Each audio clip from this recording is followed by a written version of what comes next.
The prince swore he would never kiss a servant, but she was the one who stole his very first kiss. Before we begin this beautiful period romance story, tell me in the comments where you're listening from. I love knowing where you're joining me from. The chandeliers sang with light and 1,000 reflections of the same smile.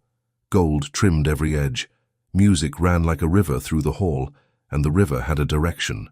Toward him. He felt it even before the circle formed, light as lace and twice as binding. They wanted a jest. They wanted a vow dressed as wit.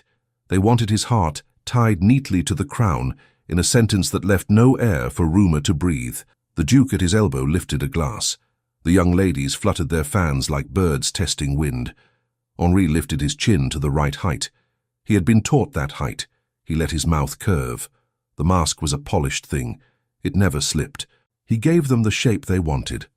"Love," he said, in a voice that touched every ear and none of the room's deep corners, "is a word for poets and treaties, not for a prince's hours. And as for kisses," he paused just enough to season it, "a crown kisses no apron." The laughter came in little ribbons, it tied around his lungs. A few men clapped their gloves softly against sleeves.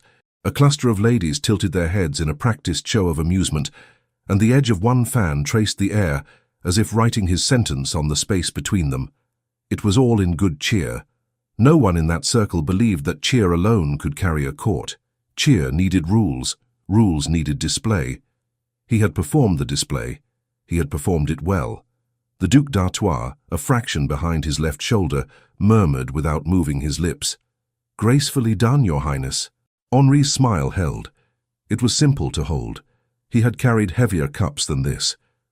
He sipped wine, tasted nothing, and returned the glass to a footman whose white gloves never creased. The music pressed forward into another dance. A new line formed. The young ladies looked lovely in a way that was arranged rather than born. Each glance he met was carefully set like a stone in a ring. He had said similar things before. He would say them again. It was what the court required of him. Our prince's mouth, like a seal, had a proper use. He had not meant to notice the momentary hush after the laughter. It was a small hole in the curtain of sound. He saw it in the lift of a lady's eyebrow, in the way two gentlemen exchanged a glance and then looked away. He felt it in his throat. It was a pressure asking to be ignored. It would be ignored. He nodded to the next person, and the dance reformed around him. He did not remember the face of the last partner who curtsied before him. He had thanked her. He had said something about the music. He had added a compliment that landed with the right softness.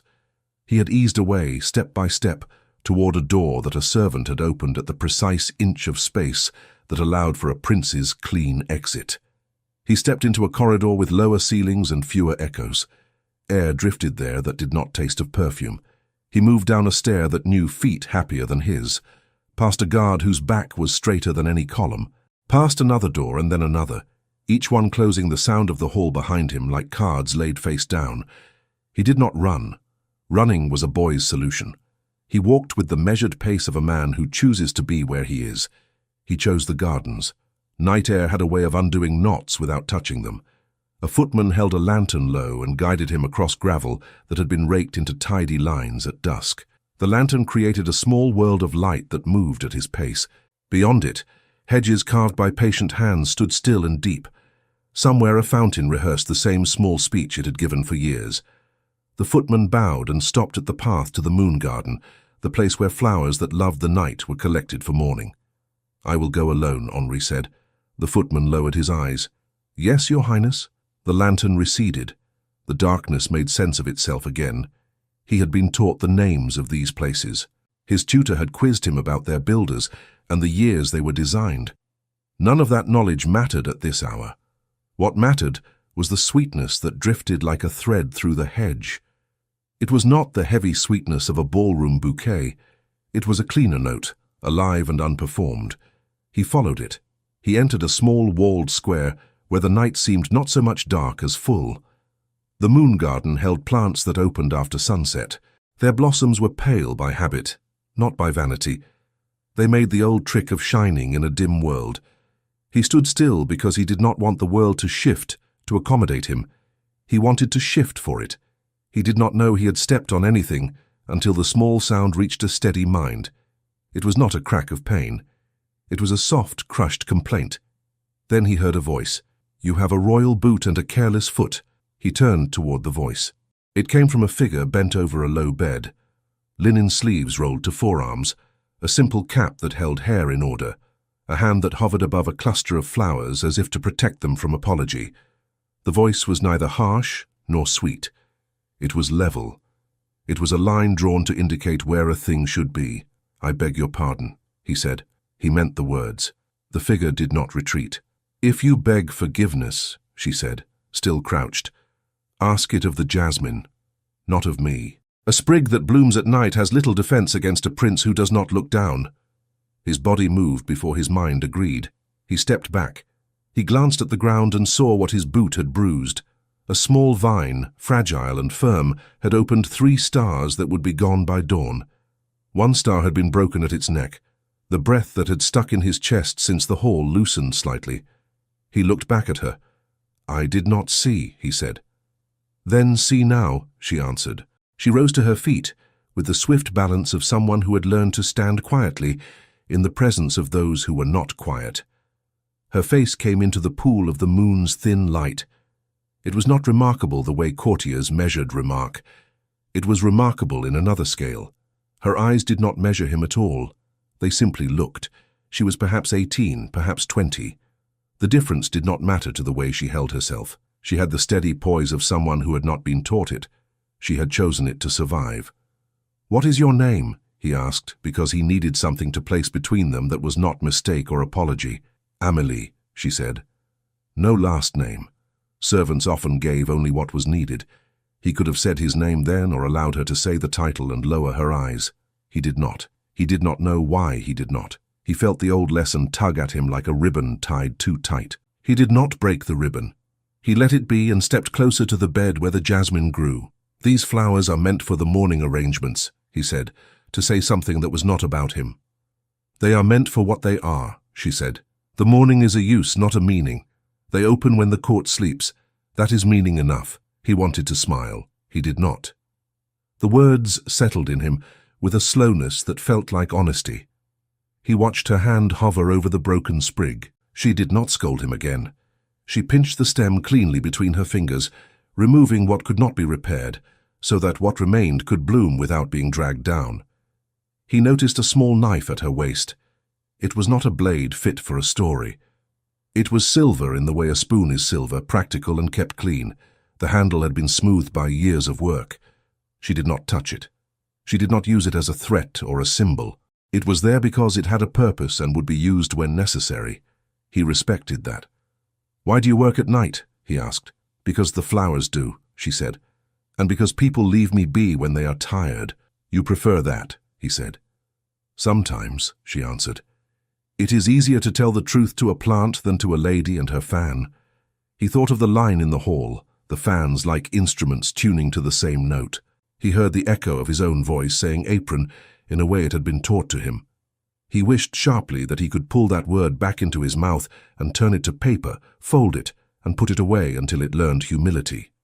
"Do not think on it," she said, and he felt his face show more than he meant.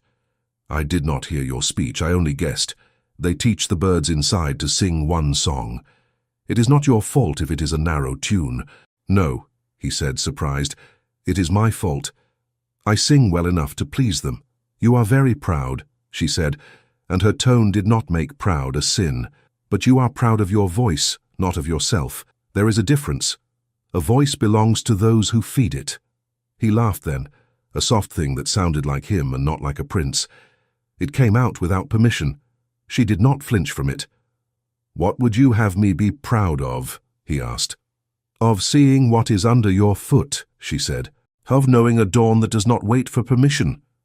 He did not have an answer for that. He felt the court again behind him, not as a wall but as a thread tied to his shoulder. It pulled gently, reminding him of hours and faces, and the next speech he would give tomorrow, and the next hand he would take in dance. It was a life he had agreed to by being born. It was not a life he hated. It was simply one that left little room for breath. Amélie bent again to her task. She moved with a kind of reverence that had nothing to do with worship and everything to do with attention. She pinched another stem, turned a leaf that was curled, loosened soil around a root with 2 fingers. Her sleeves slipped back an inch, showing wrists that had known work since childhood. He could not tell if she was poor. Servants at Versailles were not poor in the way the country was poor, but they were poor in attention. They were noticed only when they were in the way. "Do you know who I am?" he asked, trying not to make the question a test. She looked up. "A man who does not look down until he is reminded," she said, "and a man who seems relieved to be reminded." "That is not an answer," he said. "It is the answer you need," she returned, and he could not help the second laugh that came larger, and not at her. He stepped close enough to smell the cool sweetness of the jasmine. It did not want anything from him. It offered what it had. He closed his eyes and breathed once, careful to keep his boots planted. He realized he had not been careful with his body in hours. He had been careful only with his words. When he opened his eyes, she was watching him. There was no quick coyness in it. She did not flirt.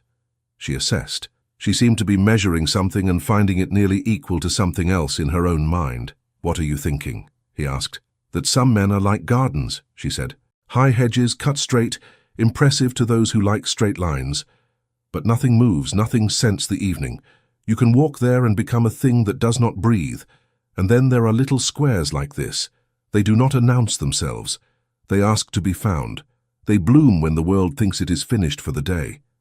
"And which am I?" he asked, because he wanted suddenly to belong to a sentence that had not been written by a tutor. "You do not know yet," she said, "but you came here." He wanted to tell her then the truth written on every banner in the palace. He wanted to say it because saying it would establish the order that would keep her safe. Safe meaning distant, tidy, unnamed. He did not say it because he feared the change in her eyes when she learned it. He feared the bending of her spine. He feared the apology that would come without his wanting it, the way a beau came before the king, even in an empty room. "Amélie," he said, and liked that he could say her name without anyone calculating the value of the syllables. "What do you do when the court awakes?" "I hide," she said, and smiled. "I tidy the places no one thinks about. I bring the night's work to the morning table and listen to compliments given to other hands. I'm not resentful. Work is work, but I prefer this hour. It is honest," he said. "It is quiet," she answered. "Honesty and quiet are cousins." He did not want to break the quiet. He used it as a bridge. He stepped one more pace forward. She did not step back. She lifted her chin a little, and the light caught the edge of a small locket at her throat. It hung on a slender chain, nothing that would draw notice.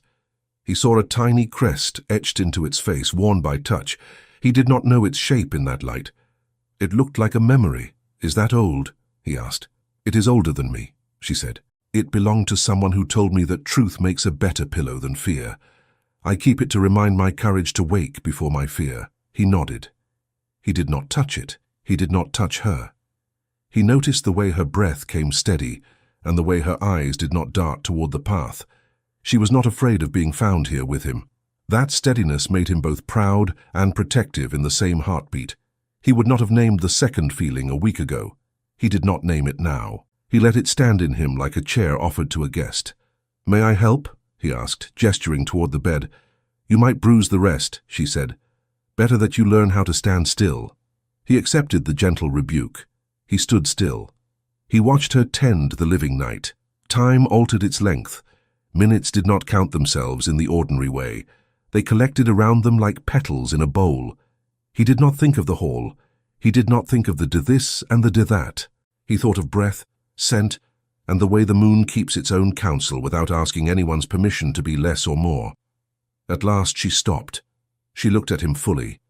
He knew in the strange and quiet way one knows with certainty that something important had already happened, and something equally important was about to happen, and both would seem small to anyone who had never been hungry for air. "You look prepared for ceremony," she said. "Your buttons shine. Your boots frighten the dew. Your hair is arranged to reassure ambassadors and frighten small children into order." He smiled. He let it be real. "That is very near to the truth." "And yet," she said, "you stand as if you are not certain whether to bow to a flower." "I am not," he said. "Then do not," she said. "Let it be itself. Let yourself be yourself for one moment before the hour finds you. He stepped closer because there was no other way to hear the last words without asking her to raise her voice. He did not want her to raise her voice. He wanted her to keep it where it was, a low thread that knit the night together. She lifted her face, not with invitation, with steadiness, with the kind of courage that listens to itself and decides. He saw her decide. He did not think he would ever see anything as clearly again. "I will give you a gift," she said. "You owe me nothing," he said, quick and quiet. "It is not a debt," she said. "It is a gift." For the man who asked if he might learn to stand still, he did not have time to step back. He did not want to. She rose on her toes with the lightness of someone used to reaching for things that belonged to taller people. Her hand did not touch him. Her mouth did. It was not a court kiss. It was not measured or weighed. It was a simple, soft press of lips upon lips. It did not ask. It did not take. It offered itself and then concluded. He did not know how to breathe for one heartbeat, then two, then a third. He discovered with surprise that felt like grief and joy at once that he had never been kissed before. He had been saluted with lips as a child. He had been brushed by cheeks in greeting. He had never been given this. The firstness of it broke something inside him that needed breaking. It was a small thing, and it was a door. She stepped back without apology. She did not blush. She did not look down. She looked at him as if measuring whether he would crush the delicate thing he had just been given under his next sentence. He found the only words that made sense. "Thank you," he said. "You are welcome," she said, and the word welcome did not sound like a mat at a door. It sounded like a space being made inside a heart. They stood in the held silence of a decision. He could say his name now. He could say his title. He could set the order of the world back into its grooves. He could also choose to be a man a few minutes longer. He lifted his hand a little, palm open, not touching, not asking, only making visible the truth that had happened. She nodded, as if to say she had seen it too. The garden breathed.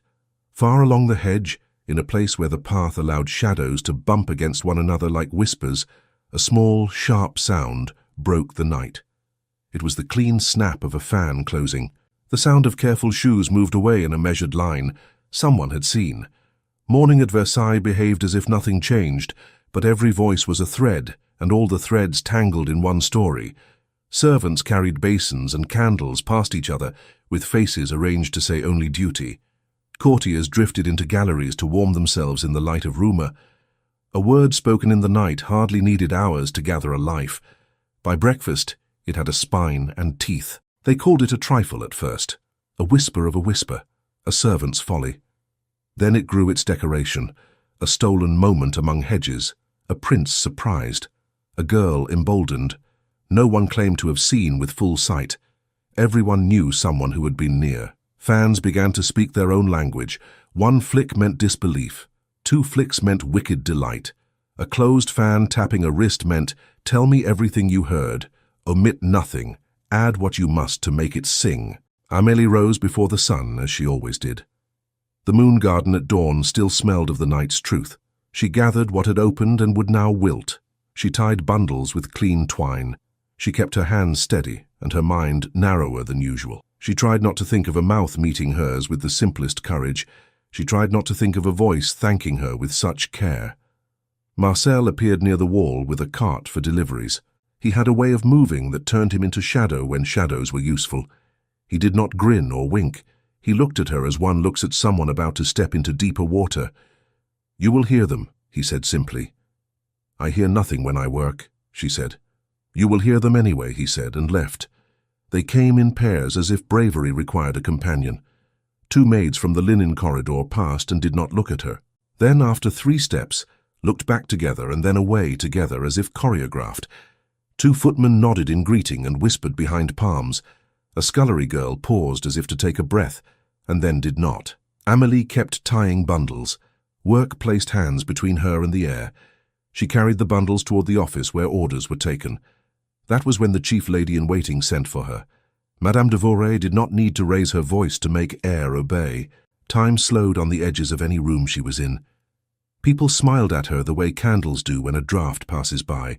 Flicker first, then steadier, then a little shorter than before. She invited Amélie into a small salon so clean it looked like it had just been born. "Child," Madame de Vowed said.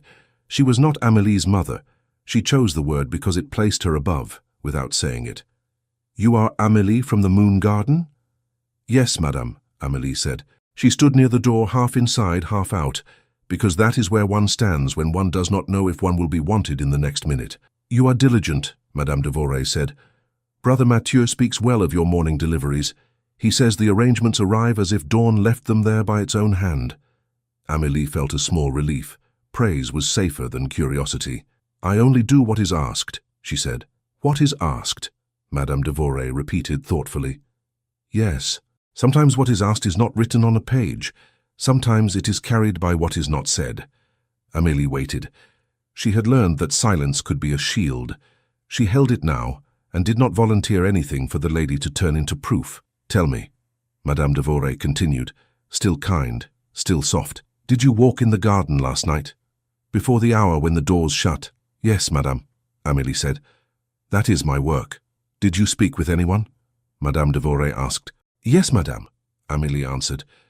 "People pass through. They ask the names of flowers. They ask if they may take a sprig for a sick aunt or a child who cannot sleep." "How good you are," Madame de Vowed said, and the praise felt cool enough to chill her skin. "And did you give anything else away? Something not so easily replaced?" Amélie's heart gave a quiet answer inside her chest. She would not repeat the night to anyone whose hands turned words into tools. "I do not understand, madame," she said, and she meant it in a way that did not accuse. Madame de Vowed smiled with her lips, not with her face. "Ambition often wears plain clothes," she said. "It is clever at humility. Tell me, child, do you know the prince?" Amélie looked at the floor for one breath. She thought of the man who had been grateful to be reminded to look down.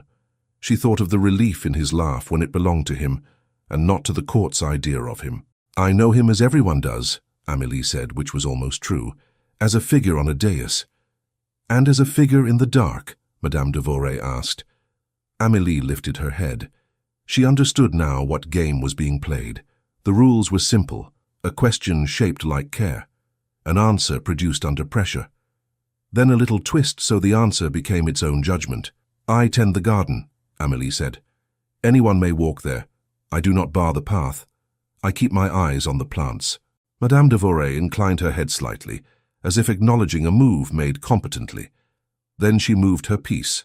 "The court cannot be a barn where animals wander as they please," she said, still gentle. "We live by appearances, because appearances protect what is within. When a servant forgets this, she is not wicked. She is imprudent. She must be guided." "I have not forgotten," Amélie said. "I remember very well where I am." "Good," Madame de Vowed said.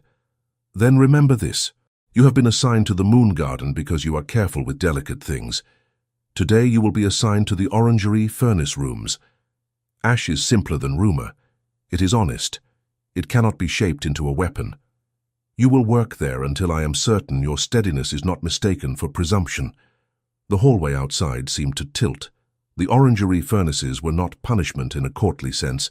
They were simply far from eyes. They burned all day to keep the citrus trees alive in the cold months. The work was heavy in a way that did not show. It blackened hands. It hid faces. It removed a person from talk without making drama of it. "Yes, madame," Amélie said. She would not argue. Argument would feed the story like bread feeds birds. "And one more kindness," Madame de Vowed added, as if offering a ribbon. "If anyone asks you about last night, you will say nothing, not even to deny. Silence is your best gown. Wear it well." Amélie bowed her head. "Yes, madame," she said. She walked out of the salon with her body still and her mind moving. The corridors had a way of magnifying a person's temperature. She kept hers low. She went to the orangerie quietly. The furnaces greeted her with a steady breath. The men who tended them nodded once and made space without asking questions. She found an apron there, clean enough to begin, stained enough to be honest about its use. She tied it on. She began shoveling ash into baskets to be removed. The work settled into her bones like a chant. In the council chamber at the other end of the palace, the prince sat straight in a chair that allowed no lounging. Papers were laid out in ranks like soldiers awaiting inspection. The Duc d'Artois occupied a place near his shoulder. He had the art of being present without seeming to lean. His voice came lightly, as though he offered nothing but good sense arranged neatly on a plate. "You have been admired this morning," d'Artois said, as a person notes that the weather threatens to be fine. "For what?" Henri asked, which was honest. He had not been back to the garden. He had not walked past the corridor, where the smallest rumours gather before they grow bold. "For wit," d'Artois said. "Your declaration last night has repeated itself with embroidery. It does a crown good to remind the court that sentiment stirs, but it does not stir policy. If anything else has stirred, it is best not to feed prodigality with attention." Henri looked at the papers. One concerned a shipment of grain, one concerned a levy, one concerned a bouquet of names in a small German duchy, and the order in which they ought to dance with him next month. His fingers lay still on the table. He wanted to ask a question and decided to ask it. "What have you heard?" he asked. His tone was careful, designed for truth without opening his heart for display. "The usual," d'Artois said. "Someone saw someone step into a hedge. Someone heard a voice where there should have been none. Someone claims to have recognized the shape of a cap. It is all foolishness. When foolishness arises, one either ignores it or disperses it with a line. May I offer you the line?" Henri's mouth felt dry. "Offer it," he said. "In public," d'Artois said, "if the subject drifts near your chair, say merely, 'A prince has no kisses to give servants.' Then smile as if you have been asked what color the clouds were last evening. Nothing more. You must not feed their appetite with outrage or apology. Apology smells like proof." Henri thought of a hand steadying a sprig. He thought of a girl who gave the truth the size it needed and let it be no larger. He thought of the night's gift and its weight in his chest. But he was a man seated at a table where the rules did not bend easily. He nodded. "Very good," he said. "If it comes, I will send it away hungry." He did not mean to let it come. He meant to speak of grain and levies, to measure his words to the shape of duty. He would have kept to that path if a marquis with more curiosity than discretion had not laughed too loudly and broken the rhythm of the room. "Your Highness," the marquis said, seating himself without being properly invited, "we speak of bread, and yet the court starves for something sweeter. Tell us, are the flowers in the moon garden tended with the same devotion they were last night?" The jest hung there, more foolish than cruel. It asked him to dance with it. D'Artois' eyes did not move, but Henri felt the guidance like a hand at his back. He performed. He did it well. "A prince," he said, with a small curl of his lip and a voice that arranged itself into a smile, "has no kisses to give servants." The laughter came dutifully. It washed the walls. It cleaned the air of tension. It did exactly what d'Artois had promised. It erased something. Henri felt what was erased. He could not tell if it was the rumor or a piece of himself. The council moved on. The papers filled with notes. His hand wrote his name on things. His mouth formed phrases meant to be repeated. The hour ended. Another began. In the furnace rooms, Amélie lifted and poured, until her breath found a lower place to rest. Heat pressed into her cheeks and then withdrew. Ash floated where sunlight found a way through a high window. Her arms ached. It was a clean ache. It asked no questions. She preferred it to the ache of being unseen by those who claimed to see everything. She finished a basket and carried it toward the courtyard where the ash was emptied and spread. On her way, she passed along the narrow side of the chapel. The door stood half open for someone to polish a candlestick. Brother Mathieu knelt on the lowest stair, not in prayer but because age had made standing to polish a little harder. He straightened when he saw her pass with the heavy basket. "Leave it there," he said gently, pointing to the stone near the door. "Catch your breath, child." She set the basket down with care. She did not want to leave grey marks where they did not belong. As she straightened, the chain at her neck caught on the rough edge of the apron. The locket slipped loose and fell. It struck the stone with a soft sound and sprung open. It did not break. It opened as if it had been waiting. Brother Mathieu's eyes followed the glint by instinct. He leaned and picked it up with the tips of his fingers, not to claim it, but to keep it from anyone's careless step. He looked at the tiny crest engraved within. He did not breathe for a heartbeat. Memory rose like a book taken from a shelf where it had rested too long. He had seen this pattern in an old ledger, written in a hand that had died before he was born. "It is yours?" he asked, voice quieter even than the chapel demanded. Yes, Amélie said, surprised to hear the question spoken with respect rather than greed. It was my mother's. She told me it was old and should be kept as one keeps a small light. Brother Mathieu closed it and put it in her hand, as if finishing a ritual. Keep it, he said. If anyone asks, you say it is an old blessing. He would have said more. He would have told her the name that stirred at the edge of his mind, Sericourt. He would have told her of a trust and a seal. He did not. A footstep approached, and time put its finger to his lips. He patted her hand once and returned to his candlestick with the care of a man who knew how to bide. Amélie carried the basket out and returned for another. The work went on until the bell marked noon. She ate bread in a corner and drank water from a tin cup. Food made her less fragile. She could not be at the moon garden. She could not be in the halls where the story walked wearing other people's faces. She could hold herself steady in the place she had been put. That was a kind of freedom. In the afternoon, Madame de Vowed sent word again.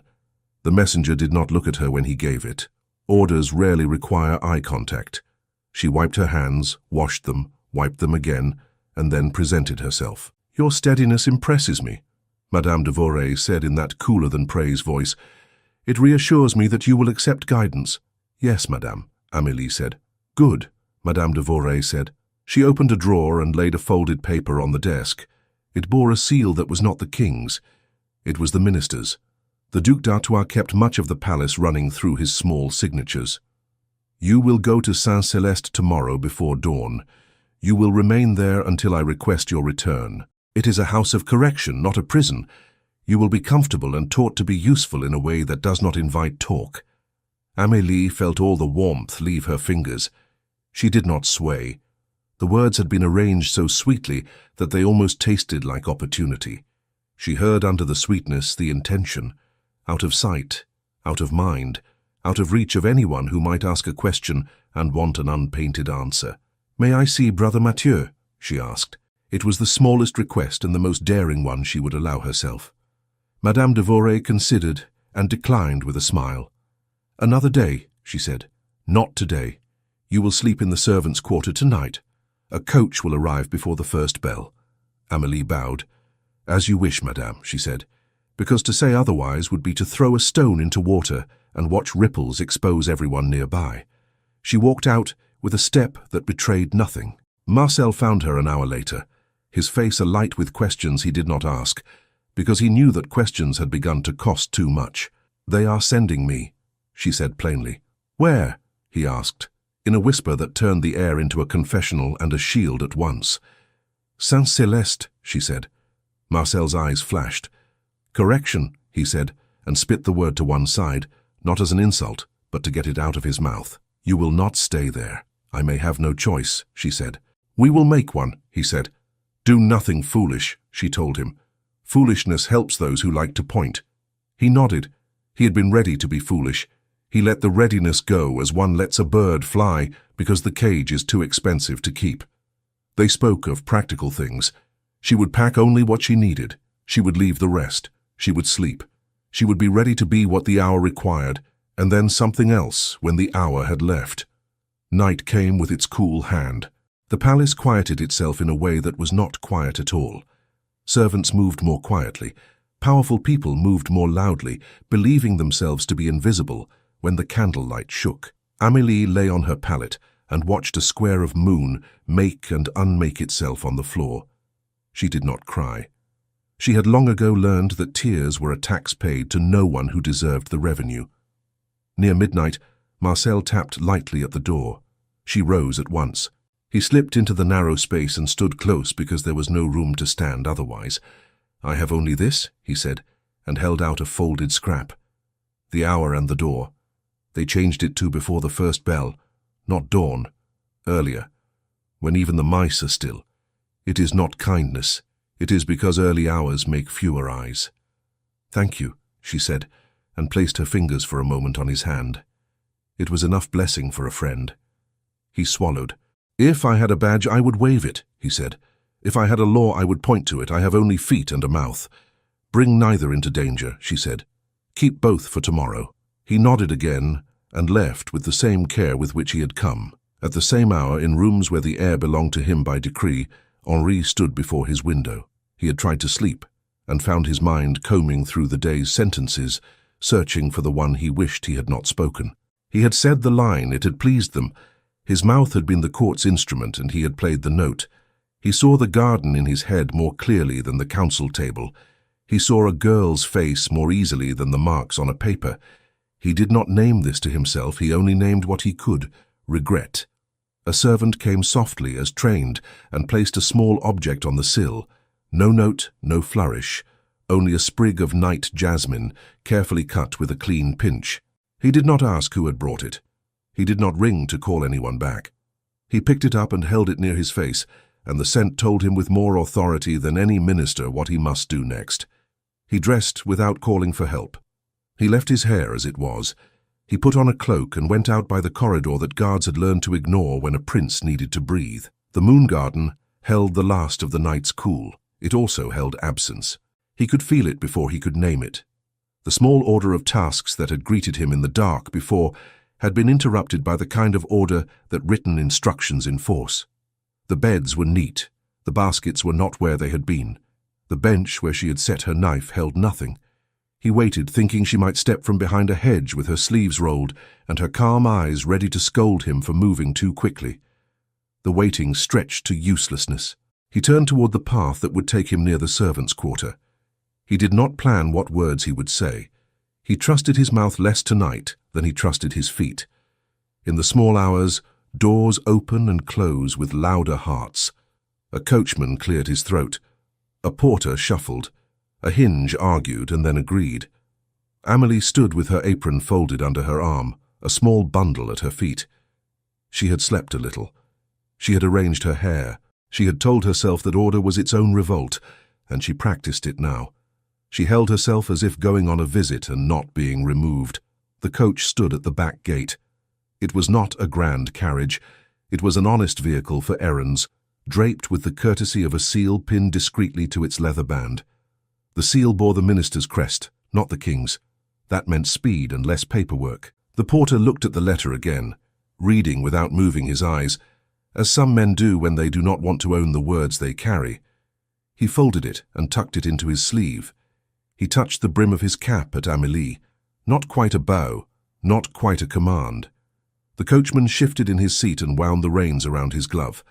Marcel stood near enough to watch, far enough not to be accused of interfering. Brother Mathieu was not there. He would learn at dawn, and wish he had not slept. Henry turned the corner of the service passage and saw the shape of the coach through the arch. He did not call out. He stepped faster. He did not run. A prince does not run through his own house, but his feet forgot their lessons for a moment and moved as if they belonged to a boy again. Amélie lifted her bundle. The coachman looked down from his seat with the tolerant patience of someone who has been told that the business he conducts is beyond his understanding and that this is a kindness. The porter reached for the gate latch. The latch lifted with a small metallic sigh that sounded louder than a gunshot would in a quiet room. The coachman flicked the reins once to test the bit. The horses leaned the smallest amount, enough to turn breath into motion.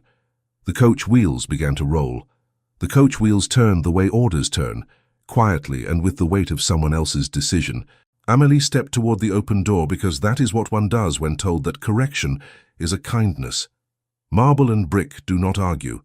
They simply echo. "Hold," Marcel said, not loudly, not to anyone important, but to the air in front of him, and the word slipped under the coachman's habit so neatly that the man checked his hands without knowing why. "We have a problem with the seal," Marcel added with a frown that suggested he had been scolded already for missing something. He pointed at the small crest pinned to the leather band. "Madame orders that the band should carry the older device, not the minister's. I was told to fetch Brother Mathieu to witness it. They say the convent prefers old seals." The coachman squinted down. He did not care about seals, old or new. He cared about not being blamed later. The porter looked at the crest, then at the letter tucked into his sleeve, then at the path toward the chapel. "Quickly then," the porter said. "Fetch the brother." Marcel nodded and moved with purpose toward the chapel. He did not run. He had learned that running brings attention, and attention is the opposite of time. He disappeared around the corner. Amélie stood at the step, her bundle still in her hand. The breath in her chest felt arranged, careful, as if it had been borrowed. She looked toward the hedge as if the garden itself might come and say no. When Brother Mathieu turned and saw Marcel in the doorway, the old man's face shifted from candle-warmed to alarm that had nothing to do with fear for himself. "They are taking her," Marcel said, soft as the chapel demanded. "Now, before dawn, has the chance to become a witness." Brother Mathieu put down the cloth with which he had been polishing and did not waste a sentence on complaint. He stepped into the corridor with a knowledge of the floor that came from years of small errands done for big souls. He reached the gate, as if he had been invited all along. "Forgive me," he said to the porter with the gentle authority of someone who blesses bread. If the convent is named, the old rule asks that a parish hand note the departure. The ledger in the sacristy is ready. It takes a minute.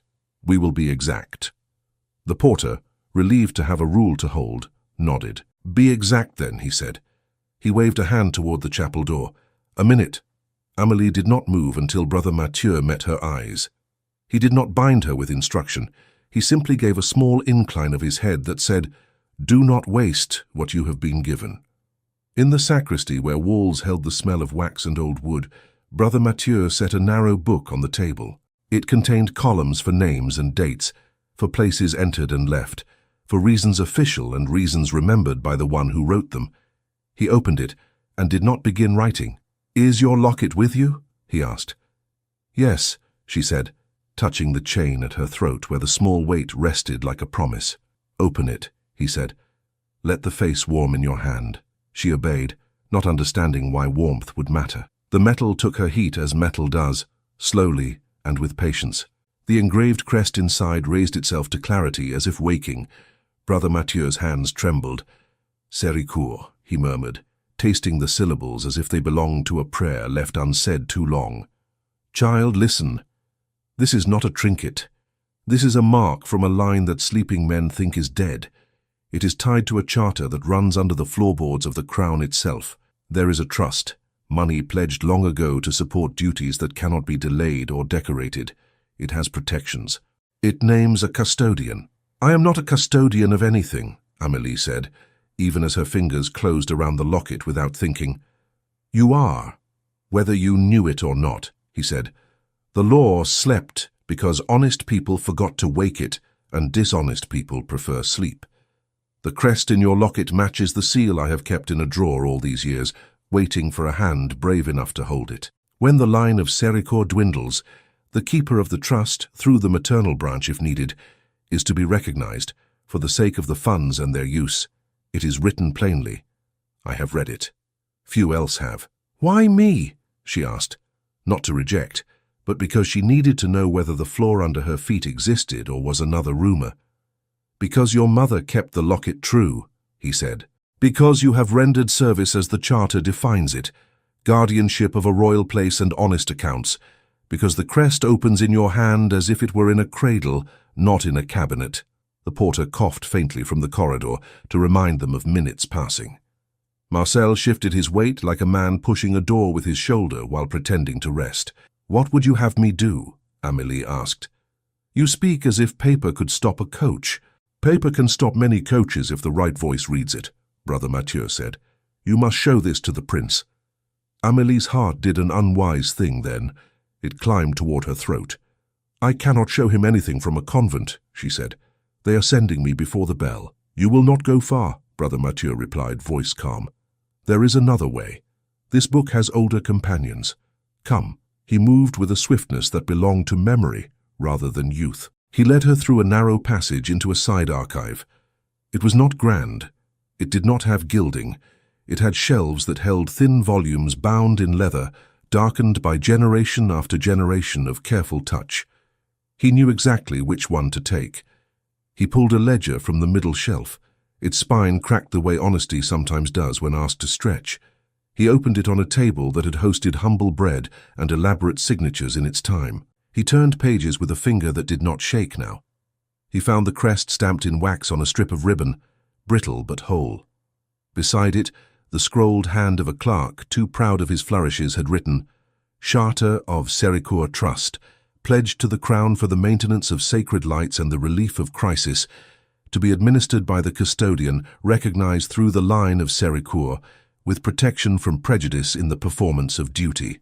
"Read the clause," he said, and pointed to a paragraph that had been little touched by fingers and much touched by time.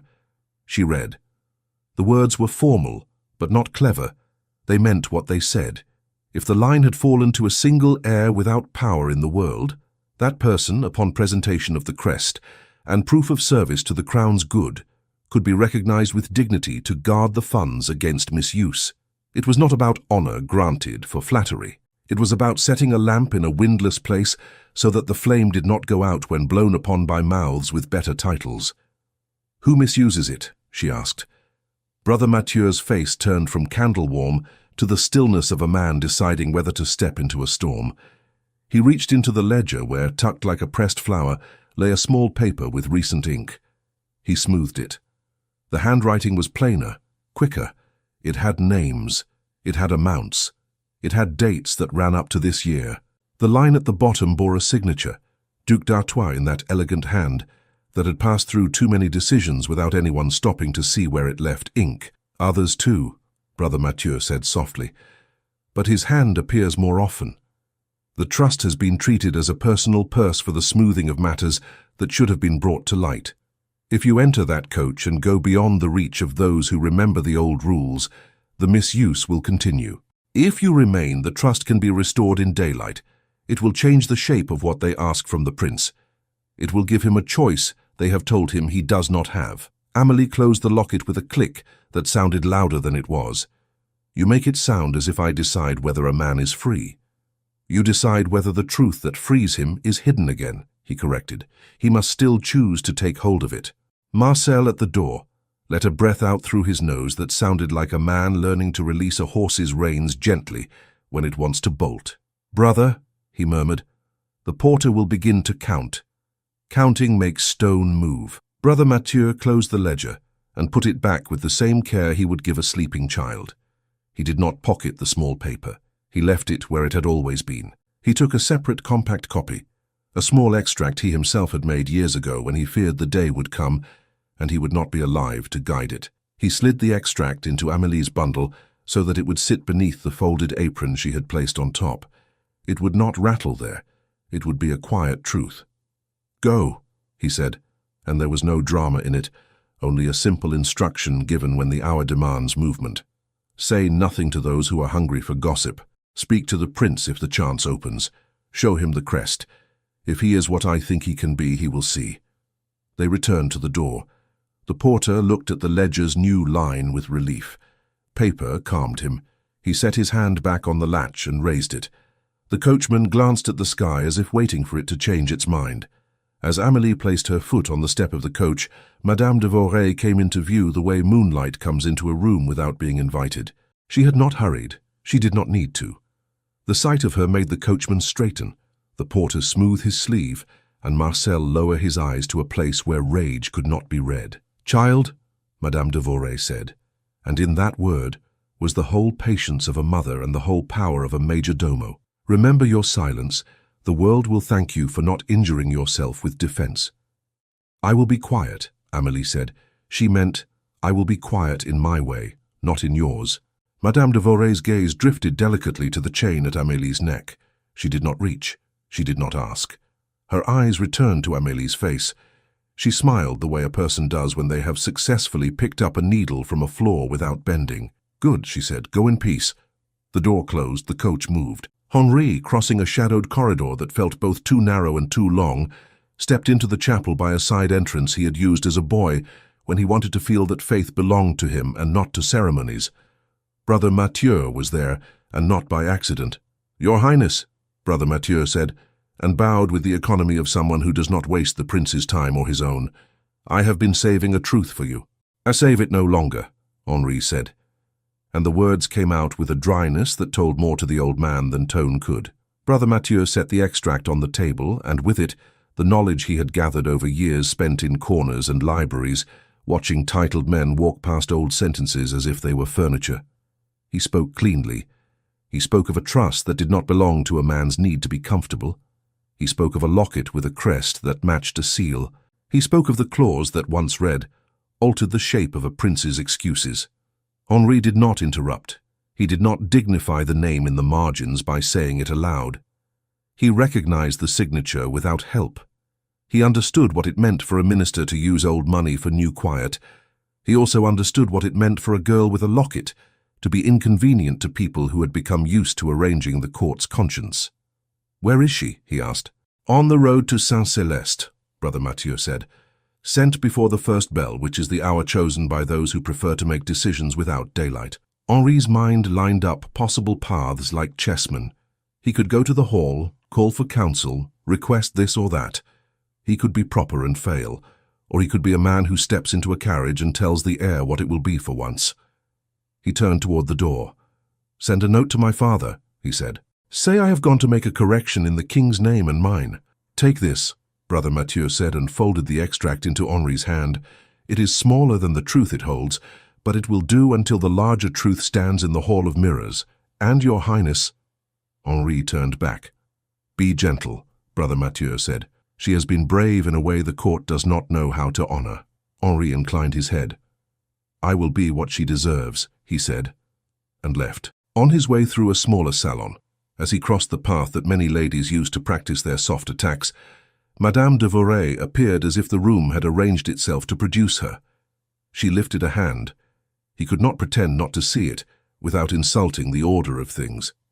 "Your Highness," she said in a voice that could have calmed a fever, "may I trouble you with a trivial matter? There is a girl, Amélie, whose presence seems to have troubled the edges of your comfort. I have relieved her of that burden." His face did not change. He had been trained to keep his muscles still even when his heart caught fire. "You relieve many burdens, madame." "It is my work," she said. "I hear that foolish people have put words into your mouth that you did not place there. They suggest you were where you should not have been. I know better. I know you are always precisely where duty sets you."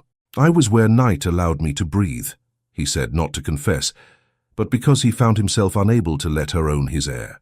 "Let me suggest," she said, still soft, "that the best way to end foolishness is to walk directly into the next room and be seen speaking of taxes. Rumor dies in the light of arithmetic." "And if arithmetic proves that a trust has been miscounted?" he asked. He held her eyes and let the question stand. He watched the tiniest tilt of her head, the tidy rearrangement of her plan behind her face. She was not frightened. She was too experienced for that. She was only calculating whether the ledger he mentioned was one she could control. "I am always in favor of correct sums," she replied. "Let me know what you require." "I require that you not send anyone beyond the reach of a bell in my name," he said. "Not today." "I have sent no one in your name," she returned mildly. "I have sent a servant to rest from the noise of the court. It is in the minister's hand." "The minister has placed his hand where it does not belong," Henri said, not loudly, "and he will remove it." Madame de Vowed's fan rested on the table, closed. Her fingers did not touch it. He noticed that she was not arming herself with it. She was preparing to retreat to another position. She bowed with a grace that avoided argument and made obedience unnecessary. "As you wish, Your Highness," she said. "I shall attend to the receiving of ambassadors and leave the care of bells to you." He left her in the salon because his minutes were coins now, and he had to spend them quickly to buy larger hours later. He reached the courtyard where his own carriage waited, because the world arranges itself for princes even when they are late to their own decisions. He climbed in and told the driver to Saint-Céleste by the right road and a fast horse. The door closed. The carriage jolted. The hedges of Versailles fell behind like rows of obedient soldiers. On the road, dawn began to think of itself. The line between night and morning softened enough for choices to look less stark and more possible. Henri held the extract in his hand. He did not read it again. He had memorized what mattered. He looked out at the fields that did not care about rumors and thought of a locket warmed in a girl's palm. He understood that he had made a vow last night, even if he had not said it aloud. He had promised himself to the smallest true thing he had ever known. He had also denied it in public, because men he owed deference to told him that was prudence. He was going now to see if he could undo the worst of the injury. At Saint-Céleste, the bell had not yet rung. The convent walls had the peace of places that keep their rules without injury to anyone who lives inside them. The gate was not heavy. but it had the weight of habit. A letter had arrived moments before, carried by a rider who did not stop to water his horse. The letter bore the minister's crest. The Mother Superior had read it with a face that did not betray approval or discomfort, only the kind of acceptance that vows teach and days reinforce. The coach pulled up. The coachman had attained the quiet triumph of a task accomplished early. The porter at the gate checked the crest pinned to the band with the letter in his sleeve, and nodded as one who is grateful to have signs agree. He lifted a hand to the coachman. The door opened. Amélie stepped down. The air smelled different here. It smelled like linen dried without perfume.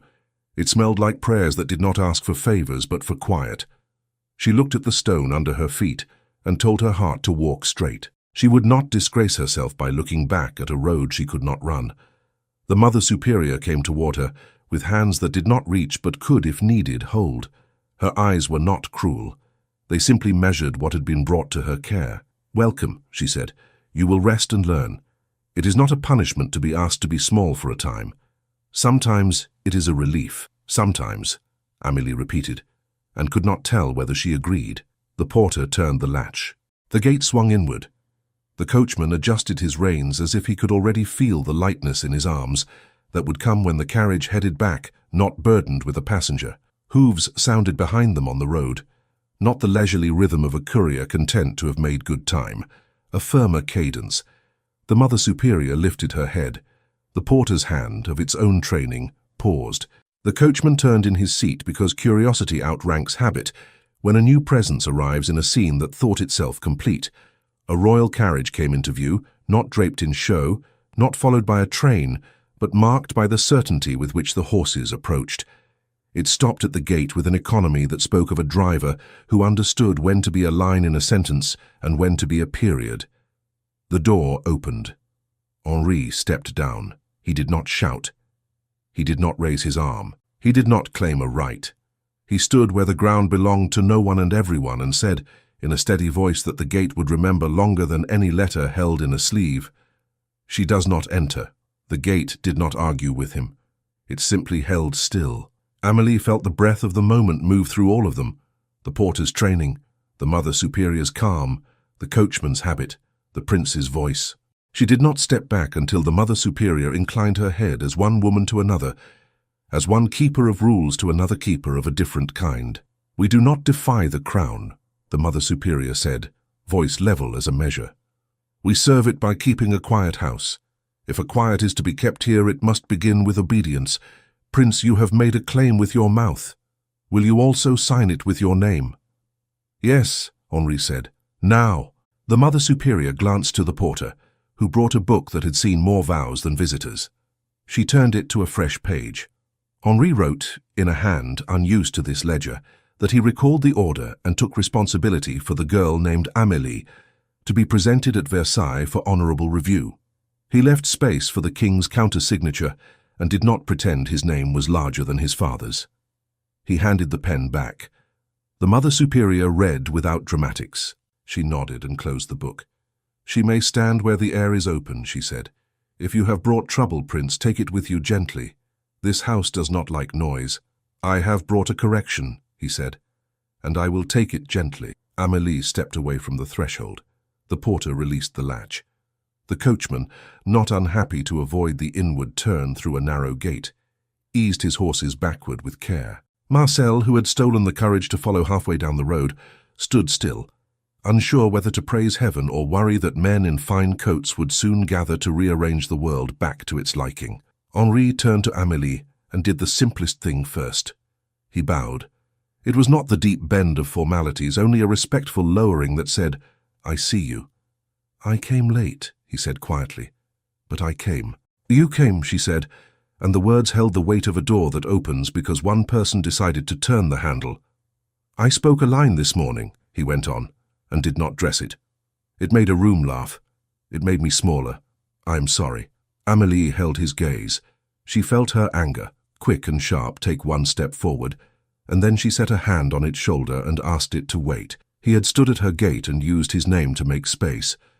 Apologies might be poetry. Actions were the deed. "Words are tools," she said. "Sometimes the wrong tool is used for a delicate task. You can lift it now and choose better." "I will," he said. but I will need your help to choose right." She breathed once. "Tell me how." "There is a ledger and a crest and a law that has slept," he said. "Brother Mathieu showed me. He says you carry the key in plain sight." She looked down at the locket. She had worn it always.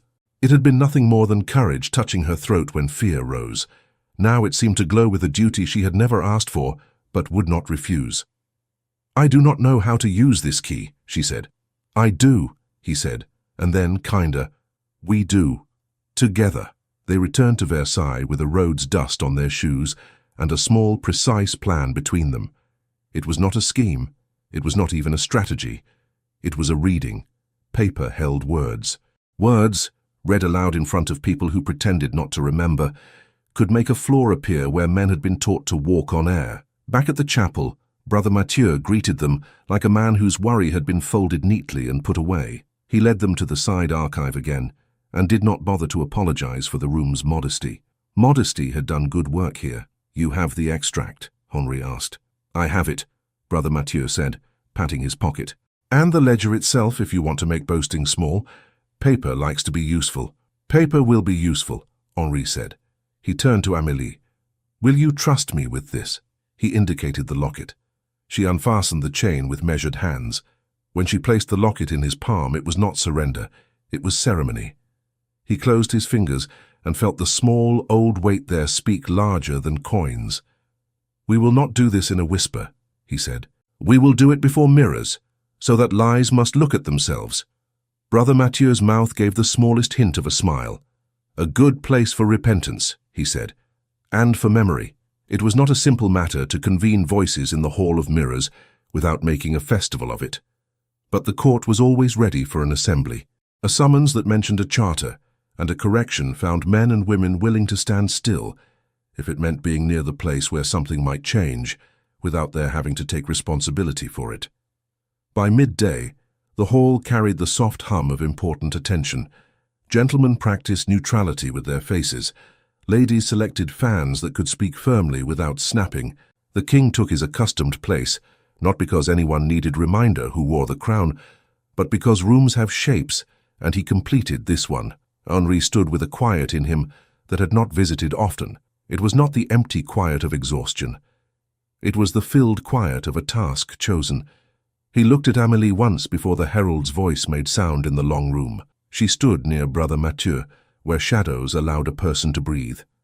She did not tremble. He was grateful for that. He did not know if he would have had the strength to stand if she had.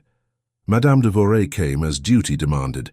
She took a position where she could see faces and index futures. She held her fan closed in a sign of attention. The Duc d'Artois arrived without fuss and greeted those near him as if nothing interesting had ever happened in his life, except the next sentence he would control. He moved with the poise of someone who expects his day to obey. Henri stepped forward, did not glance at d'Artois, and spoke to his father. "Sire," he said, "there is an old gift we have been in danger of forgetting. It carries your seal from generations ago. It is not a bauble. It is a duty we owe not to a man, but to the care of those who trust us." The king's eyes sharpened. He had watched sons speak in many tones. He knew this one. It was the tone they sometimes found when they had discovered that obedience without love becomes rebellion in secret. He inclined his head for Henri to continue. Brother Mathieu was called, and no one smirked. Even those who lived on patronage had the sense to go still when someone with white hair and polished hands carried paper as if it had weight. He opened the ledger on a table and showed the seal. He did not lecture, he read. He read the clause that had put itself to sleep and now woke in the king's rooms. He read about Séricourt, a trust pledged to the crown to keep sacred lights burning and to answer crises with a hand that did not ask for applause. He read the protection for the custodian. If the line dwindled to one who served without being seen, that person could be recognized with dignity, so that thieves would be discouraged and the trust would not be a jar left on a shelf for anyone to dip into when they felt like sweetening their tea. He closed the ledger and stepped back. Henri took the extract and held the locket so the crest could be seen. "This," he said, "opens in the hand of Amélie. She tends the night flowers so that the court can speak of their scent in morning. She has served in a way the charter recognizes. She is the last of the name through her mother. She is not a sympathy I ask you to indulge. She is a custodian the law provided for. No one laughed. Madame de Voray's brows drew together one line's width. Duc d'Artois looked not at the locket, but at the ledger. He made the subtle move of a man preparing to say that this was interesting but impractical, this was touching but not binding, this was an old sentence that did not understand the needs of today. Henri did not let him shape the air first. "There is another matter," he said. He put the extract on the table and opened it to the list of diversions. "This small paper carries larger shadows. Funds pledged to lighten crisis have been redirected to smooth private corridors. Names are written plainly, as if the writer believed time would make ink disappear." There was a small sound in the room that only old rooms know how to make, when a lie learns that it is about to be addressed by name. D'Artois' face did not change. He had trained it not to. "Your Highness," he said in a voice that had dismissed many awkward facts, "one must understand that commitments are sometimes met by means not anticipated by old charters. Emergencies are frequent. The Crown requires flexibility." "The Crown requires honesty," Henri answered. "Flexibility is not a word for taking what is not yours, because it is not guarded by popular noise." All eyes shifted to the king. He looked at the seal, the extract, and his son. He had outlived many ministers. He knew the difference between discretion and manipulation. He did not care for being used as a curtain. "D'Artois," the king said, with the old familiarity of sovereigns and servants who have shared too many rooms, "your hand appears too often in a margin that should be clean." D'Artois inclined his head. "I have always served, sire." "Then you will serve by stepping aside," the king said, "while men with cool tempers and accurate pens read what you have signed. If they find prudence, you will be restored. If they find convenience dressed as duty, you will be thanked for your years and retire to a smaller life." No one clapped. This was not theatre. It was administration. Two secretaries who had not been told until a moment ago that they would play this part came forward with dignity that had little to do with their clothing. They escorted d'Artois from the room without touching his arm. Madame de Voray watched without blinking. She had just lost her best weather vane. She kept her posture. She understood that to keep her place she must bend to the new wind. Henri turned back to the ledger and the locket, not to triumph, but to finish. "Sire," he said, "I ask recognition, not for me, but for the Charter. I ask that the custodian be named and protected so that the trust resumes its proper path. I ask that the old law walk again among us, not as a ghost, but as a steward." The king nodded once. "It shall be as the Charter prescribes," he said. "Who is this custodian we honor?" Amélie stepped forward. She did not trip because fear had taught her to place her feet carefully on difficult floors. She felt the weight of watching on her shoulders and let it sit there only as long as necessary. Brother Mathieu stood behind her like a pillar that did not ask for gratitude. Henri stood one step to the side, not to eclipse, not to push, but to show to whose light he would belong if she allowed it. State language was shorter than people imagine. It did not need filigree. The king spoke the name that had been sleeping, and with it, the recognition. He called her custodian. He called her by the title that the Charter had written into the margin for a day like this, Marquise de Séricourt, named so for the protection of the fund and the clear passage of duty. The room shifted in that small way rooms do, when they must remember a new fact and make space for it without moving a single chair. Madame de Voray stepped forward then, because this was her work. She came no nearer than etiquette allowed, and performed the smallest of rituals with all the grace that made her valuable. She took a ribbon that had waited in a drawer for a decade and pinned it near the locket to mark what words had already marked. Her fingers were steady. She did not speak beyond what was required. "Madame la Marquise," she said. The sound of the title in her mouth did not taste of defeat. It tasted of adjustment. The court watched and practiced the same. Henri stood where he ought, and then stepped forward to where he chose. He did not kneel because this was not that kind of theatre. He lowered himself to her height, in a way that made space smaller between them without claiming it. He spoke so that the room could hear and so that she would know this was not a promise whispered and later denied. "You gave me one true thing," he said. "I have not forgotten. I cannot ask your forgiveness without also asking for your future. Will you let me stand beside you, not above you, while I learn to keep my words as carefully as you keep your garden?" Silence in a hall can be cruel. This silence was kind. It made room for her breath. Amélie felt that she ought to be afraid. Fear did not come. Other feelings did. Gratitude, simple and clean. Relief not because she was raised, but because the thing that had been used to push her away had been called by its name and returned to its place. And something like joy, but not dizzying. Joy with its shoes on. She looked at the man who had found her in the night, and then found himself. She did not look at the mirrors to see how they looked. She looked only at him. "I will," she said softly, and then louder because this too must be public. Yes, there is always someone who sighs when a room cannot keep its composure. The hall sighed, and the sigh became a small softness that ran along the mirrors and came back to stand beside them. Henri did not reach for her hand there. He had learned something about keeping gifts in the right hour.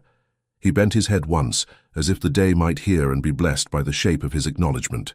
Brother Mathieu wiped his eye as if a speck of dust had remembered to visit at an inconvenient time.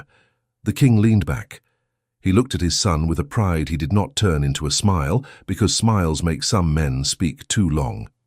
Madame de Vowed let her fan open and close with a dignity that did not inform on her thoughts. The herald did not declare a feast.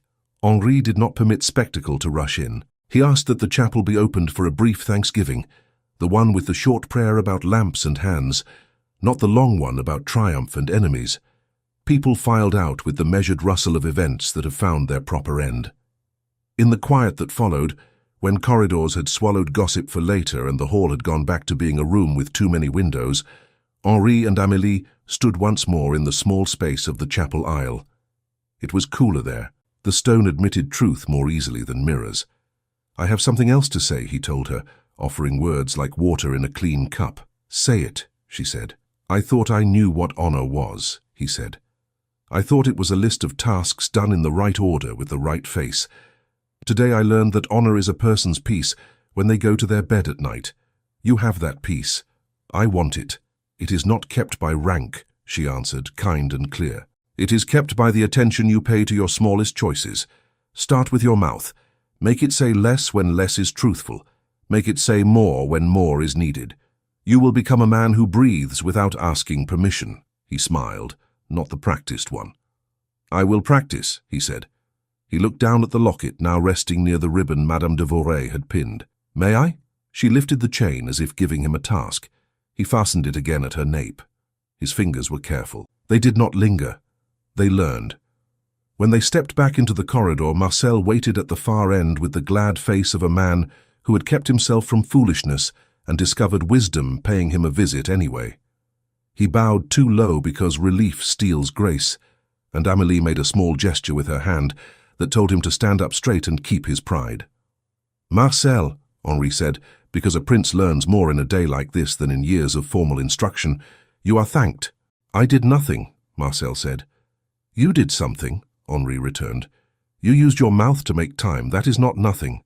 Marcel flushed and backed away with the good sense of someone who knows when to keep his blessings and not tax them. Brother Mathieu resumed his steady work of being where truth could find him. Madame de Vowed quietly sent away the notice she had written in anticipation of a different outcome, and instructed the scribe to write a new one with the same hand, different sentence. Evening drew its line. The moon garden waited exactly as it had before any of this began. It did not know titles. It knew openings and closings. Amélie went there with Henri because places where beginnings happen hold courage like a pitcher holds water. They walked without speaking for a time. The jasmine had not decided yet whether to open. The decision would be made when darkness leaned the right way across the beds. "Do you regret giving me the gift?" he asked at last, not to pull praise from her, but to test his understanding of gratitude. "No," she said. "It taught you the taste of truth. Now you will know if you are hungry." "I am," he said. "Then we will eat honestly," she said with the smallest smile. And he laughed because it was an answer that did not pretend this would be easy. It would be work. He was ready to work. They stood a little while longer until the first white star of jasmine opened on its own schedule. He did not touch it, neither did she. They watched it be itself and learned. Somewhere beyond the hedges, a bell marked the hour with simple strokes. Inside the palace, messengers repinned their errands and diplomats rearranged their notebooks. The trust that had been gashed by careless hands returned to a proper course with the slow patience of a stream redirected to its old bed. People would talk. They always did.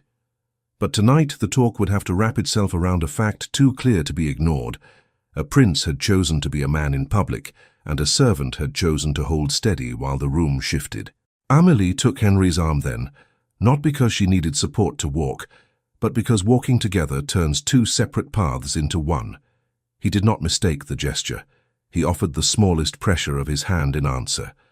They moved toward the chapel, where the short prayer would be said, and away from the hall where long speeches waited for tomorrow. Night came in its good time. Candles were lit, because habit and hope both prefer light. In a few days there would be a wedding with little display and much meaning. But for now the day had done enough. The court could rest, the garden could breathe, and two people who had been told all their lives where to stand could for once decide for themselves. The mornings after great changes are always strangely ordinary. Bread is still bread. The sky does what it wishes. But in the small adjustments of people's faces, in the way doors open a half-inch sooner, in the softened hush before a name is said, one can feel the palace learning a new rhythm. The day after the Hall of Mirrors, the corridors of Versailles moved around Henri and Amélie with a respect that had nothing to do with fear. People stepped aside not because titles pass like carriages, but because dignity, once recognized, alters the space it occupies. They met the foreign envoy in a salon that had seen treaties born and starved.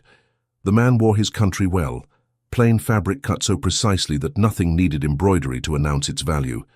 He had a face used to adding and subtracting other men's promises. He bowed with accuracy and waited to like what he heard. "Your Highness," he began, "we read that your intended marriage, so useful to the balance we share, has altered its course. My sovereign would not ask a prince to marry without love if love can be had somewhere else. My sovereign would also not ask his people to go hungry for romance." Henri inclined his head. He had practiced his mouth in the chapel after the prayer, and practice had become something like habit. He spoke no more than the truth requested. "Then let us not speak of romance," he said. "Let us speak of bread and bridges. The Séricourt Trust has been restored. It exists to answer needs that do not care for ballads. I propose we endow together the projects that your sovereign's councillors number first when they look at maps. The road from your northern province to our eastern market, the school for engineers who will build without deceit, the hospital whose doors open to all uniforms and none. We will contribute a sum from the trust equal to yours. We ask no parade. We ask for ledgers open to both courts, so that arithmetic becomes the language of alliance." The envoy's eyes flickered once, not in surprise at generosity, but in respect for clarity. He looked to Amélie, because men who have crossed borders learn that women sometimes carry the bridge that holds. "You are the custodian," he said. She did not let the new title weigh down her answer. "I am," she said, "and I will be glad to show your accountants any page that bears the trust's name. Paper should prefer daylight. It seldom does," the envoy said. "That is why we must lift the windows." They spoke for an hour without rhetoric. They brought figures forward and sent them back to consult. They agreed in stages, and each stage held because none of it was a castle built from air. When at last the envoy rose, his bow differed by a degree from the one he had brought into the room. It was a sign to his own men that this treaty would not need flattery to keep it warm. "It will be said," he told Henri, "that you refused my sovereign's cousin for a girl who tended flowers. I will answer that you chose a woman who tends accounts and nations. These are not opposed if one is honest." "We will be honest," Henri said. The envoy smiled with one side of his mouth. "Be so, and we will forget to gossip. We will be too busy counting." When he left, the room exhaled in relief that had not asked for permission. A minister, new to his desk and still allergic to the perfume of secrets, entered and laid his hand where d'Artois' palm had rested for years. He did not announce that things would change.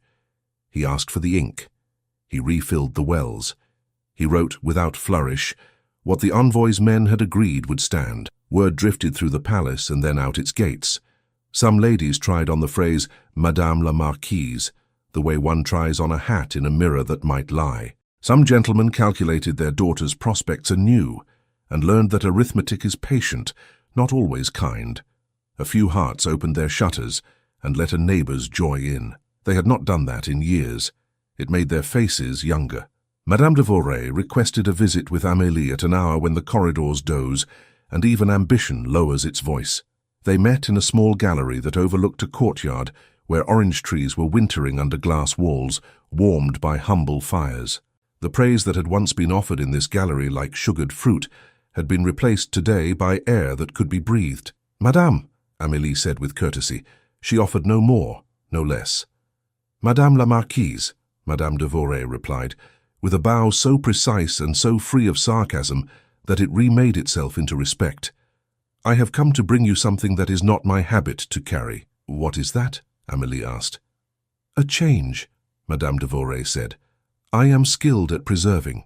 I am not known for altering, yet I am not blind. Yesterday I would have called your assent an error of sentiment. Today I have read the Charter. I have seen numbers that do not faint when challenged. I will therefore adjust my tongue. If you remain as steady as your garden, I will be your ally.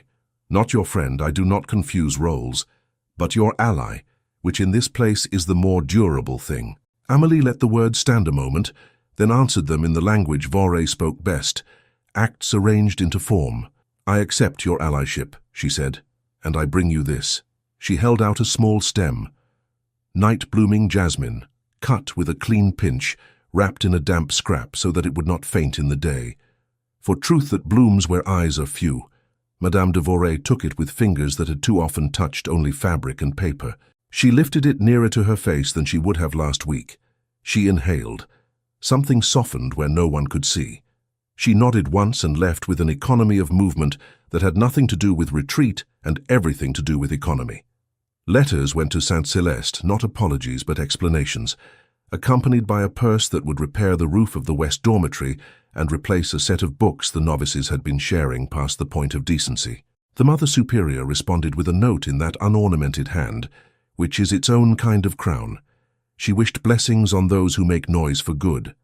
Henri met with those who had been guided by d'Artois' hand and found that most of them had none of the minister's hunger. They had only acquired his manners. Manners can be retaught. He spoke to them about arithmetic and lamps, and he did not shout when one of them wept because relief, like grief, takes people by surprise and embarrasses them. He let the man find his face. Then he gave him a task. The man performed it with a steadiness that did not need applause. The day chosen for the wedding came without the cushion of an endless parade. It arrived, as all days do, with a sun that refuses to be commanded, and a moon that minds its own hours. The chapel was made ready with modest care. The nave did not groan under the weight of displays designed to make courtiers speak of nothing but expense. There were flowers, but they were placed where the air wanted them, night jasmines in clay dishes along the aisle, their pale faces like small stars held at ground level. Their scent did not shout, it spoke where it stood. People came with curiosity dressed as humility. Some came with genuine humility. The king entered with the grave comfort of a man who prefers duty when it behaves, and has lately been made to behave. Brother Mathieu stood near the rail, decoding neither politics nor faces. He watched only the door and the small line of happiness that was about to cross the threshold. Henri did not wait in the sacristy, as was customary. He waited at the front with the king, because he had come to understand that hiding before vows is a backward beginning. He wore no jewels beyond what propriety required.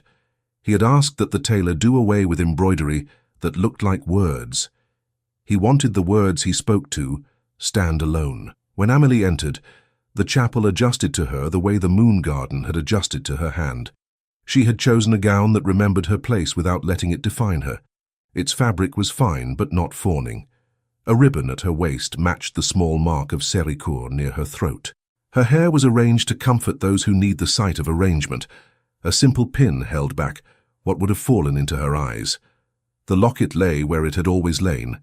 It did not need to be new. She walked alone for 3 steps. Then Marcel, standing near the aisle with sudden shyness in a new coat, found his courage and stepped forward as a brother might. He did not offer his arm. He offered his presence. It was enough. She touched his sleeve once, a blessing disguised as balance, and then moved on. Brother Mathieu began the words. He did not extend them with flourishes. He spoke the brief lines old as memory. the ones that ask if love will be kind when no one is watching, if duty will refrain from making itself a tyrant, if patience will remember to sit at table with joy. They answered yes with voices that did not tremble. Henri took Amélie's hands because the ritual asked it, but also because he wanted the weight of that simple contact. He felt in her fingers the same composure that had steadied a vine. He remembered his first laughter that had belonged only to himself. He remembered his first apology spoken without the cushion of an excuse. "I pledge you my words," he said, when the time came for vows and not their commentary. "I pledge you my hours. I will not place duty and love on opposite ends of a scale. I will ask them to walk together." "I accept your pledge," she said, clear as water in a glass. "I pledge you my steadiness. I will not keep truth as a private ornament. I will ask it to work with me in public." There is often a moment in weddings when the air grows too sweet and people shift because they fear it will stick to their clothes. That moment did not come. The sweetness stayed where it belonged, between the two whose mouths spoke with care. When the time for blessing ended, they did not reach at once for a kiss. They turned first to the people. Henri spoke. "The garden that taught me patience belongs to more than two," he said. "From this month forward, the moon garden will be open one night each month for any who wish to walk and breathe. The first person there will be a woman who has scrubbed floors for years without once being asked what she sees when dawn is still asleep. The last person there will be a man who will listen." The king's mouth almost turned upward. He resisted for the sake of consistency, and then did not resist. It softened. The chapel warmed by a degree that had nothing to do with candles. They turned back to one another. He lifted her veil, which was barely a veil at all, a gesture more to reassure the traditions than to hide her. He did not hurry. He did not stage it. He looked at her, not at the crowd, looking at him. He leaned and kissed her with a care that understood two things at once, that this was his first public kiss, and that public does not mean less true. It was gentle. It corrected nothing. It announced nothing. It said, "This is ours, and because it is ours, we can share its light." The sound that rose from those who watched was not applause. It was the hum of people remembering a feeling they had put away for safety and discovering they could take it out without being robbed. When the doors opened, the courtyard received them with a breeze that had waited behind stone to serve at a proper hour. They crossed to the moon garden because that was the place that knew their first good mistake. The guards did not block the gate. They stood aside as if they had always been meant to be part of this scene.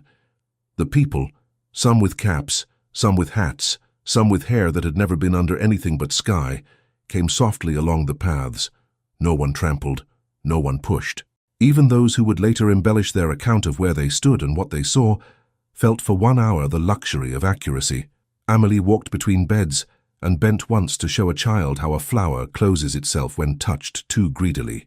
The child tried gently then and smiled because the blossom did not flee.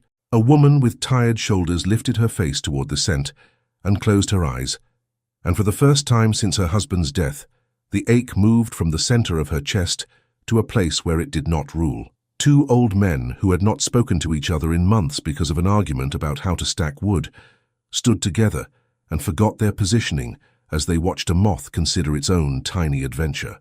Madame de Vorey appeared at the gate as one appears at the edge of a map that used to show only dragons. She wore no disdain. She wore curiosity. She stood under the arch and waited for an invitation, not because she needed one, but because she wanted to learn the taste of being asked. Amélie, seeing her, lifted a hand in welcome. The lady entered as if returning a borrowed book and paused near a bench where jasmine would open as the light left. She sat. She did not give orders.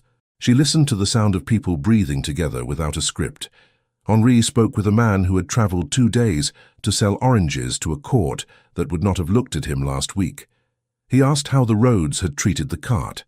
The man told him of a broken plank near a village known for wheat cakes.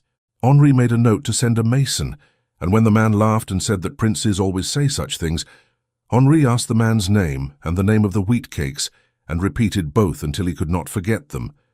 Later, a mason would go. The plank would be fitted.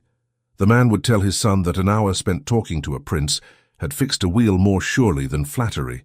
As the sun pulled the last of the color from the sky and made room for the moon, Brother Mathieu stood near the hedge and thought of the ledger asleep again.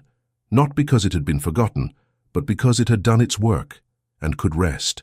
He smiled at a novice from Saint Celeste who had come with the Mother Superior's permission to see what a promise can do when kept in public. The novice looked at the garden the way one looks at a holy place without needing saints to approve. People drifted away without being shooed.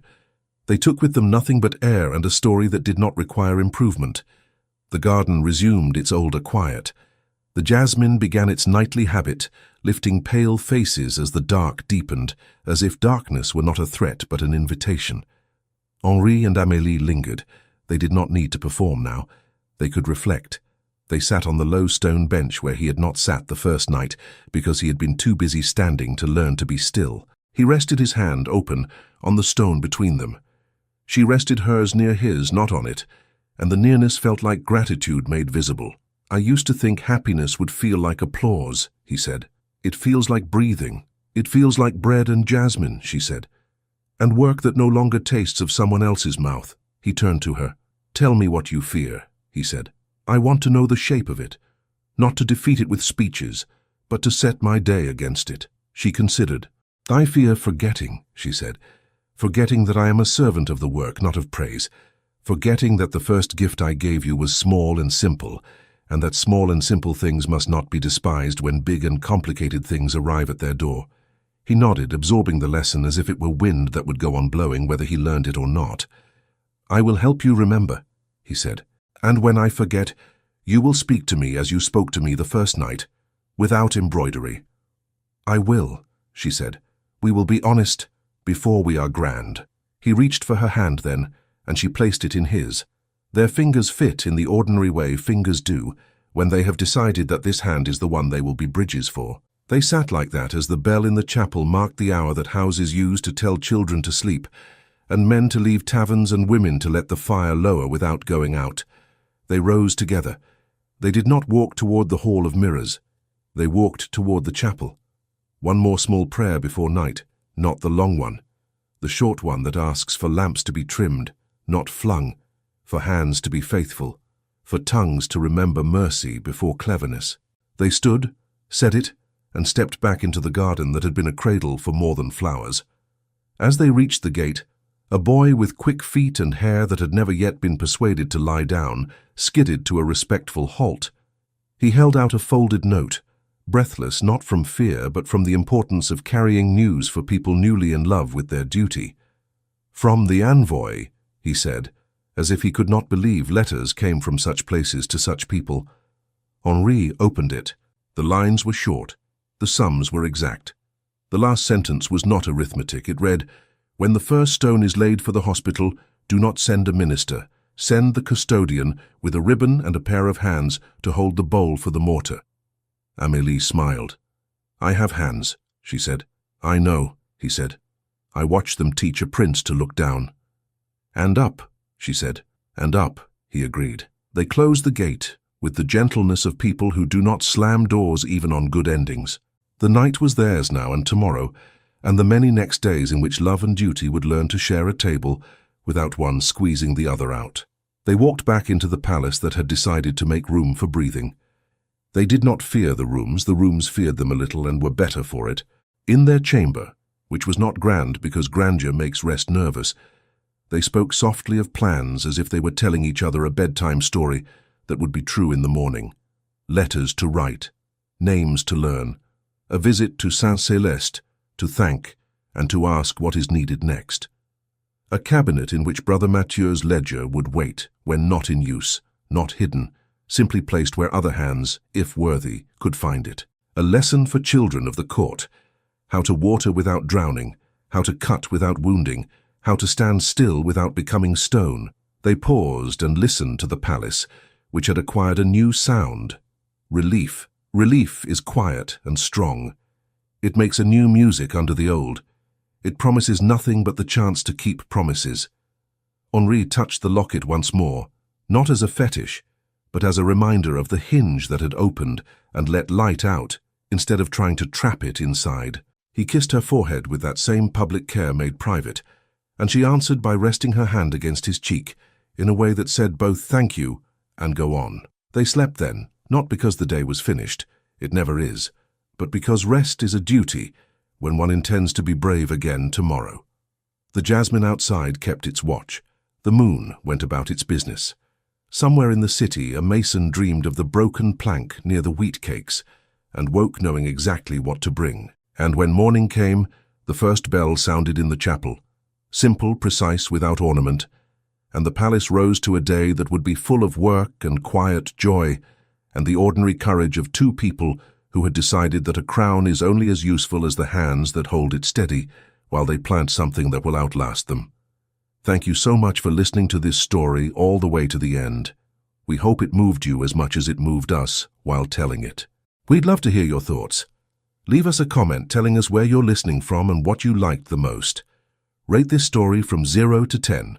What score would you give it? If you enjoyed this story, don't forget to subscribe to the channel and leave a like as a show of support. That really motivates us to keep creating and sharing more stories full of emotion and life lessons. And before we go, we want to remind you that an exciting and heartwarming story recommendation will appear on the final screen. If you'd like to enjoy it, just click on the video.